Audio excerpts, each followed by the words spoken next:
गंगा मैया की, गंगा मैया की, गंगा मैया की, भारत माता की, भारत माता की, भारत माता की। उत्तराखंड का म्यारा प्यारा भाई बहनों, आप सभी तय मेरी सेवा सौली नमस्कार।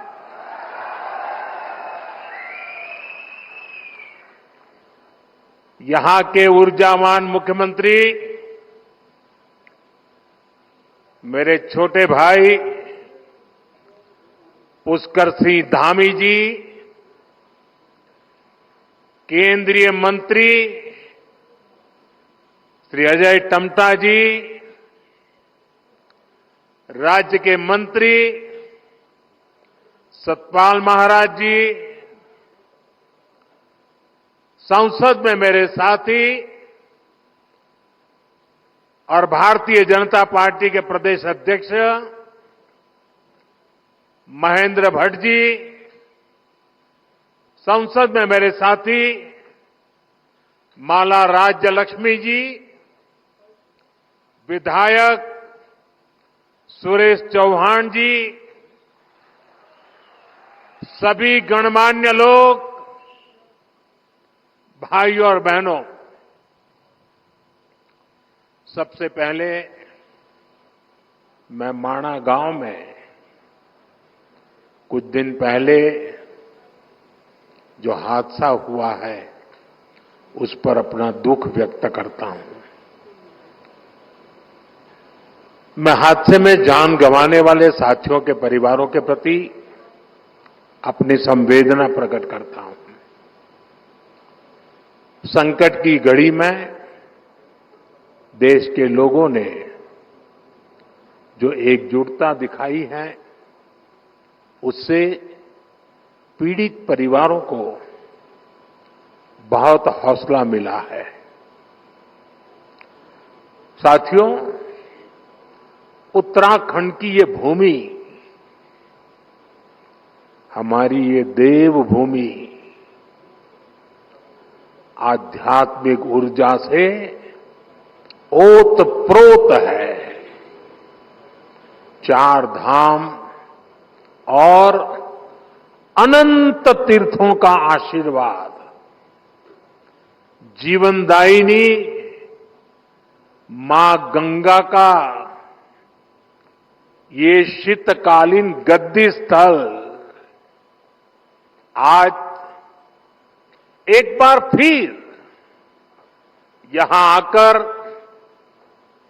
आप सब अपने परिवारजनों से मिलकर मैं धन्य हो गया हूं।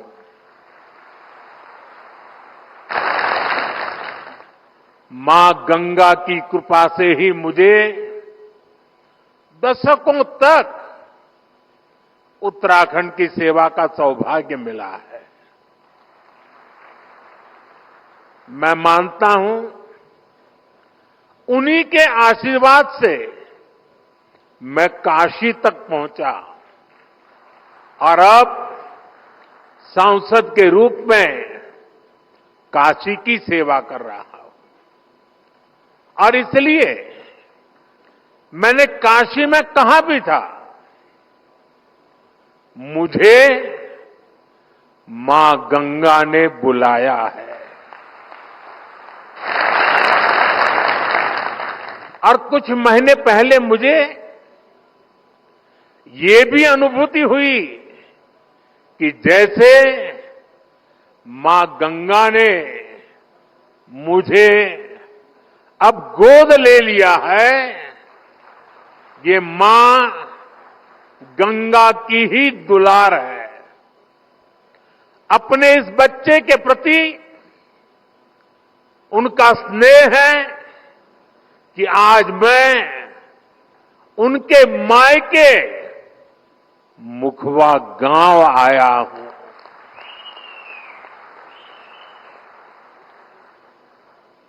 यहां मुझे मुखी मठ मुखवा में दर्शन पूजन का भी सौभाग्य प्राप्त हुआ है। साथियों, आज हर्षिल की इस धरती पर आया हूं तो मैं अपनी दीदी भूलियों के स्नेह को भी याद कर रहा हूं। वो मुझे हर्षिल का राजमा और दूसरे लोकल प्रोडक्ट्स भेजती रहती है। आपके इस लगाव और उपहार के लिए मैं आपका आभारी हूं। साथियों, कुछ साल पहले जब मैं बाबा केदारनाथ के दर्शन के लिए बाबा के चरणों में गया था तो बाबा के दर्शन अर्चन के बाद मेरे मुंह से अचानक कुछ भाव प्रकट हुए थे और मैं बोल पड़ा था, ये दशक उत्तराखंड का दशक होगा। वो शब्द मेरे थे, भाव मेरे थे, लेकिन उनके पीछे सामर्थ्य देने की शक्ति स्वयं बाबा केदारनाथ ने दी थी। मैं देख रहा हूं बाबा केदार के आशीर्वाद से धीरे धीरे वो शब्द, वो भाव सच्चाई में, हकीकत में बदल रहे हैं। ये दशक उत्तराखंड का बन रहा है।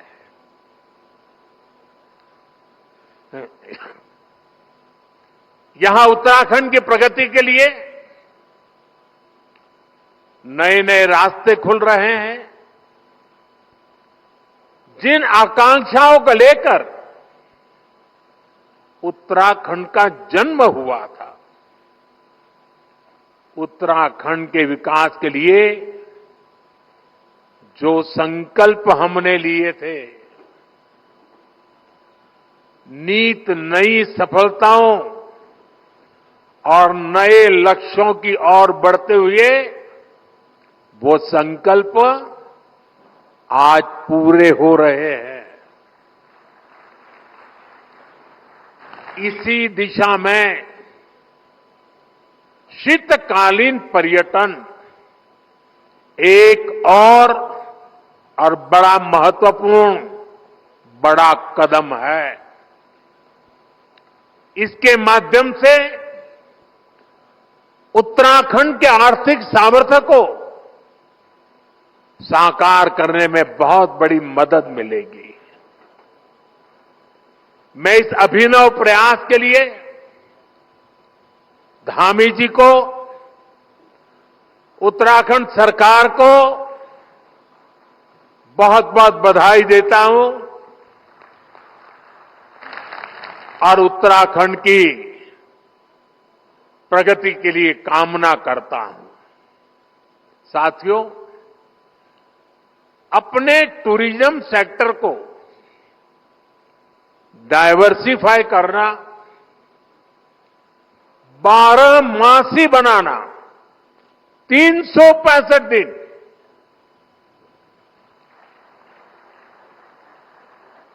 ये उत्तराखंड के लिए बहुत जरूरी है। मैं चाहता हूं कि उत्तराखंड में कोई भी सीजन हो, कोई भी सीजन ऑफ सीजन ना हो, हर सीजन में टूरिज्म ऑन रहे। अब ऑफ नहीं, और उनका जमाना अभी पहाड़ों पर पर्यटन सीजन के हिसाब से चलता है। आप सब जानते हैं, मार्च, अप्रैल, मई, जून के महीने में बड़ी संख्या में पर्यटक आते हैं। लेकिन इसके बाद उनकी गिनती बहुत कम हो जाती है। सर्दियों में अधिकतर होटल्स, रिसोर्ट्स और होम स्टे खाली पड़े रहते हैं। ये असंतुलन उत्तराखंड में साल के एक बड़े हिस्से में आर्थिक सुस्ती ला देता है। इससे पर्यावरण के लिए भी चुनौती पैदा होती है। साथियों, सच्चाई ये है कि अगर देश विदेश के लोग सर्दियों के मौसम में यहां आए तो उन्हें सच्चे अर्थ में देवभूमि की आभा का वास्तविक परिचय मिलेगा।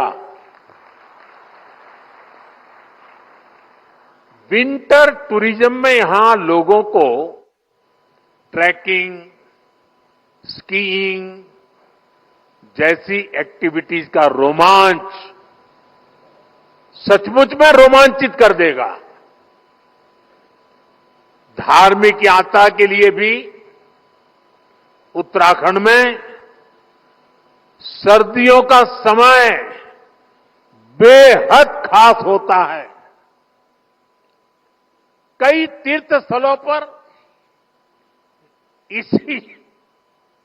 इसी समय विशेष अनुष्ठान भी होते हैं। यहां मुखवा गांव में ही देखिए,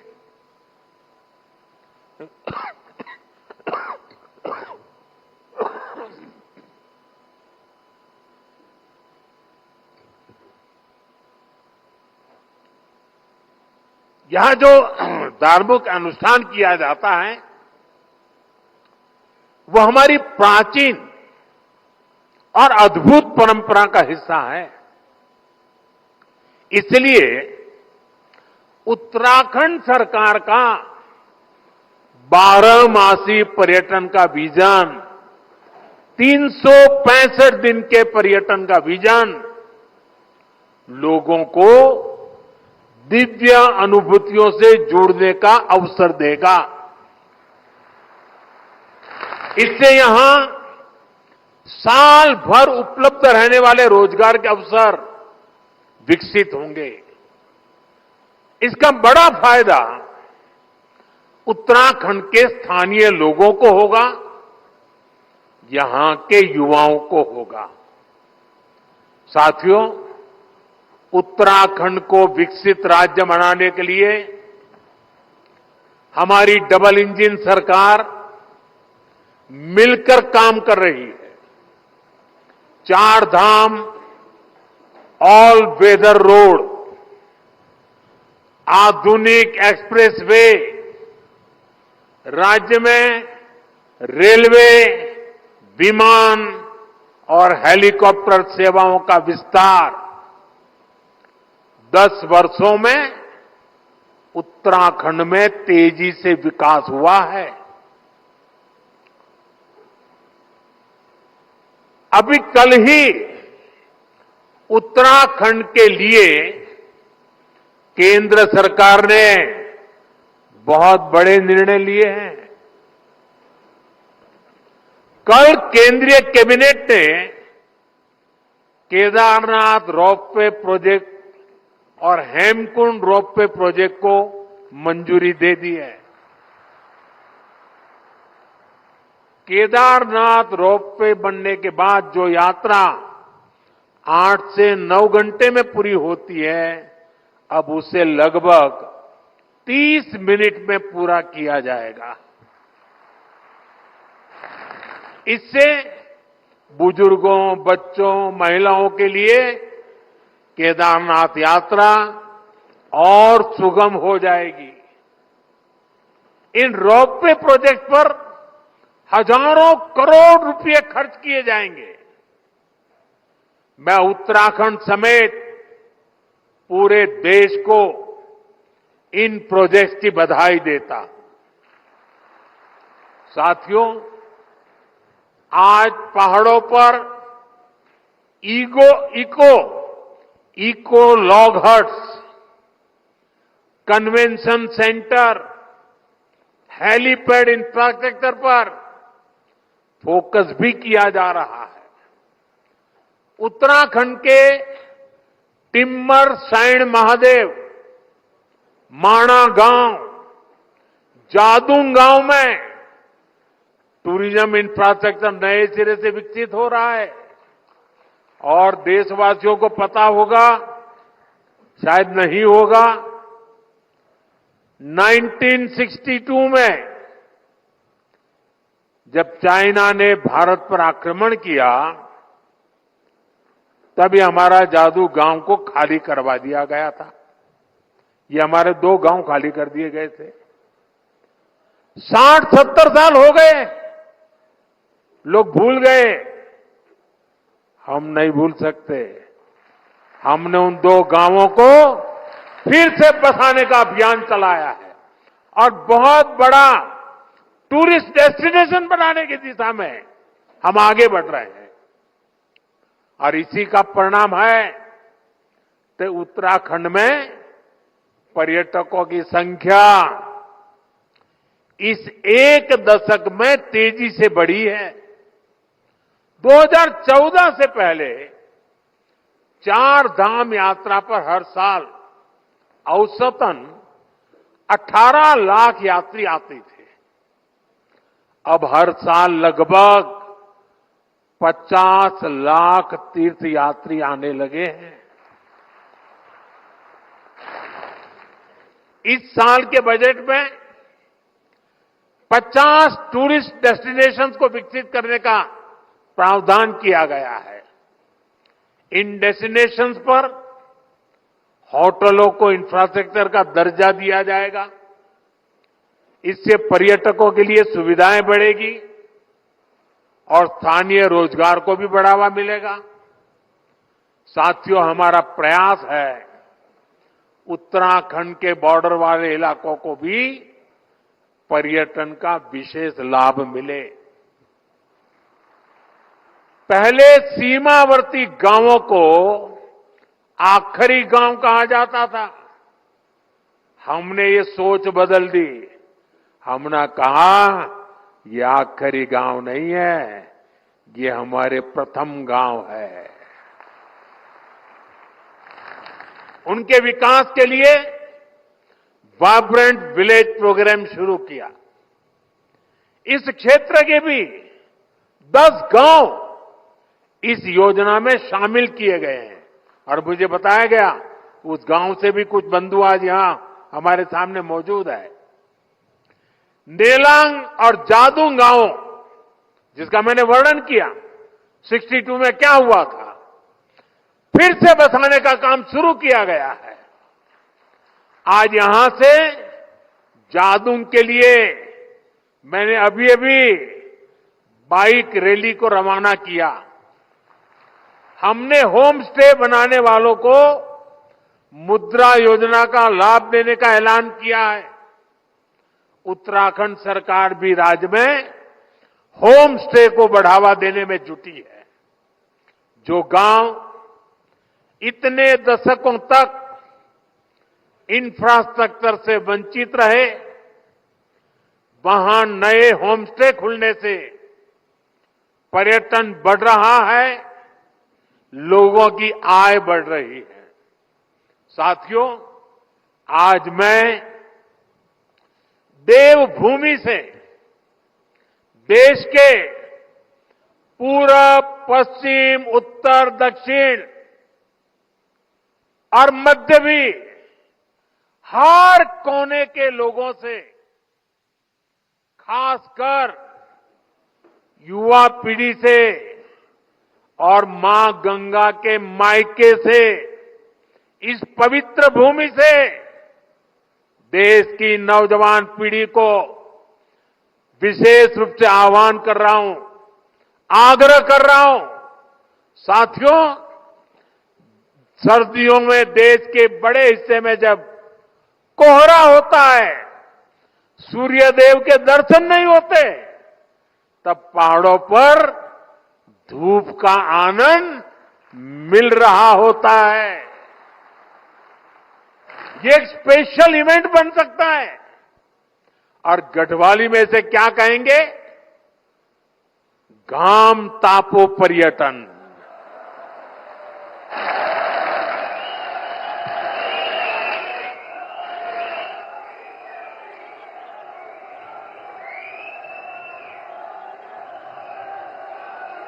सही है ना? घाम तापो पर्यटन। इसके लिए देश के कोने कोने से लोग उत्तराखंड जरूर आए। खासकर हमारे कॉरपोरेट वर्ल्ड के साथी, वे विंटर टूरिज्म का हिस्सा बने। मीटिंग्स करनी हो, कॉन्फ्रेंसेस करनी हो, एग्जीबिशंस करने हो, तो विंटर का समय और देवभूमि, इससे होनहार कोई जगह नहीं हो सकती है। मैं कॉरपोरेट वर्ल्ड के बड़े महानुभावों से भी आग्रह करूंगा, वो अपने बड़े बड़े सेमिनार्स के लिए उत्तराखंड आए, माइस सेक्टर को एक्सप्लोर करें। यहां आकर लोग योग और आयुर्वेद के जरिए रिचार्ज और री एनर्जाइज भी हो सकते हैं। देश की यूनिवर्सिटी, प्राइवेट स्कूल्स और कॉलेज में मैं उन सब नौजवान साथियों से भी कहूंगा कि स्टूडेंट्स के विंटर ट्रिप के लिए आप उत्तराखंड को पसंद कीजिए। साथियों, हमारे यहां हजारों करोड़ की इकोनॉमी वेडिंग इकोनॉमी है। शादियों में हजारों करोड़ रुपए का खर्च होता है, बहुत बड़ी इकोनॉमी है। आपको याद होगा, मैंने देश के लोगों से आग्रह किया था, वेड इन इंडिया, हिंदुस्तान में शादी करो। आजकल लोग दुनिया के देशों में चले जाते हैं। यहां क्या कमी है भाई? पैसे यहां खर्च करो ना। और उत्तराखंड से बढ़िया क्या हो सकता है? मैं चाहूंगा कि सर्दियों में डेस्टिनेशन वेडिंग के लिए भी उत्तराखंड को देशवासी प्राथमिकता दें। इसी तरह भारत की फिल्म इंडस्ट्री से भी मेरी अपेक्षाएं हैं। उत्तराखंड को मोस्ट फिल्म फ्रेंडली स्टेट का पुरस्कार मिला हुआ है। यहां तेजी के साथ आधुनिक सुविधाएं डेवलप हो रही है। इसलिए सर्दियों के दिनों में फिल्म की शूटिंग के लिए भी उत्तराखंड पूरे भारत का फेवरिट डेस्टिनेशन बन सकता है। साथियों, दुनिया के कई देशों में विंटर टूरिज्म काफी पॉपुलर है। उत्तराखंड में विंटर टूरिज्म को बढ़ावा देने के और इसके लिए हम ऐसे देशों से बहुत कुछ सीख सकते हैं। मैं चाहूंगा उत्तराखंड के टूरिज्म सेक्टर से जुड़े सभी स्टेक होल्डर्स, होटल और रिसोर्ट्स उन देशों की जरूर स्टडी करें। अभी मैं यहां एक छोटी सी प्रदर्शनी लगी है, उसको मैंने देखा, बहुत प्रभावित करने वाला मुझे लगा। जो कल्पना की गई है, जो लोकेशंस तय किए गए हैं, जो आधुनिक रचनाएं खड़ी की जा रही है, एक एक लोकेशन का एक एक चित्र इतना प्रभावित करने वाला था, जैसे मन कर रहा था मेरी 50 साल पुरानी वो जिंदगी के दिन मैं फिर एक बार यहां आपके बीच आकर के बिताऊं और हर डेस्टिनेशन पे कभी जाने का मौका तलाशूं। इतने बढ़िया बन रहे। मैं उत्तराखंड सरकार से कहूंगा कि जो विदेशों से स्टडी हो और स्टडी से निकले एक्शनेबल पॉइंट्स पर सक्रिय रूप से काम करें। हमारी स्थानीय परंपराओं, म्यूजिक, डांस और कुजीन को बढ़ावा देना होगा। यहां कई हॉट स्प्रिंग्स हैं, सिर्फ बद्रीनाथ जी में ही ऐसा है नहीं है, और भी है। उन क्षेत्रों को वेलनेस स्पा के रूप में भी विकसित किया जा सकता है। शांत और बर्फीले क्षेत्रों में विंटर योगा रिट्रीट का आयोजन किया जा सकता है।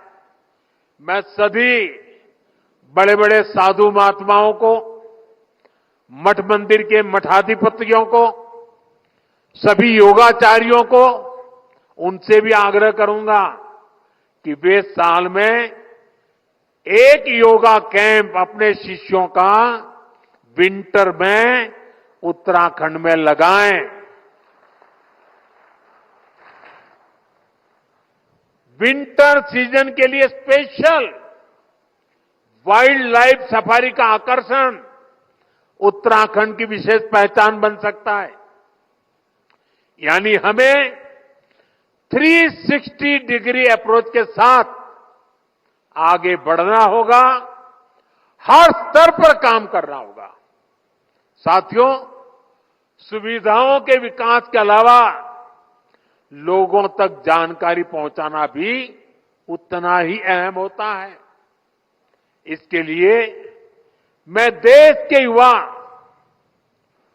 कंटेंट क्रिएटर्स, आजकल सोशल मीडिया में बहुत बड़ी संख्या में इन्फ्लुएंसर्स हैं, कंटेंट क्रिएटर्स हैं, वे अपने यहां बैठे बैठे भी मेरे उत्तराखंड की, मेरी देवभूमि की सेवा कर सकते हैं, वे भी पुण्य कमा सकते हैं। आपने देश के पर्यटन सेक्टर को गति देने में, लोगों तक जानकारी पहुंचाने में बहुत बड़ी भूमिका निभा सकते हैं। जो भूमिका निभाई है उसका और विस्तार करने की जरूरत है। आप उत्तराखंड की विंटर टूरिज्म की इस मुहिम का भी हिस्सा बनिए और मैं तो चाहूंगा कि उत्तराखंड सरकार एक बड़ी कंपटीशन आयोजित करे। ये जो कंटेंट क्रिएटर्स हैं, इन्फ्लुएंसर हैं, वे 5 मिनट की विंटर टूरिज्म की प्रमोशन की फिल्म बनाएं, उनकी कंपटीशन हो और जो अच्छी से अच्छी बनाए उसको बढ़िया से बढ़िया इनाम दिया जाए। देश भर के लोगों को कहा जाए आइए मैदान में, बहुत बड़ा प्रचार प्रसार होना शुरू हो जाएगा। और मुझे विश्वास है जब ऐसी कंपटीशन करेंगे तो नई नई जगहों को एक्सप्लोर करके नई नई फिल्में बनाएंगे, लोगों को बताएंगे। साथियों, मुझे विश्वास है आने वाले वर्षों में हम इस सेक्टर में तेज गति से विकास के साक्षी बनेंगे। एक बार फिर 365 दिन का 12 मासी टूरिज्म अभियान, इसके लिए मैं उत्तराखंड के सभी भाई बहनों को शुभकामनाएं देता हूं, बधाई देता हूं और राज्य सरकार का अभिनंदन करता हूं। आप सब मेरे साथ बोलिए, गंगा मैया की, गंगा मैया की, गंगा मैया की। बहुत बहुत धन्यवाद।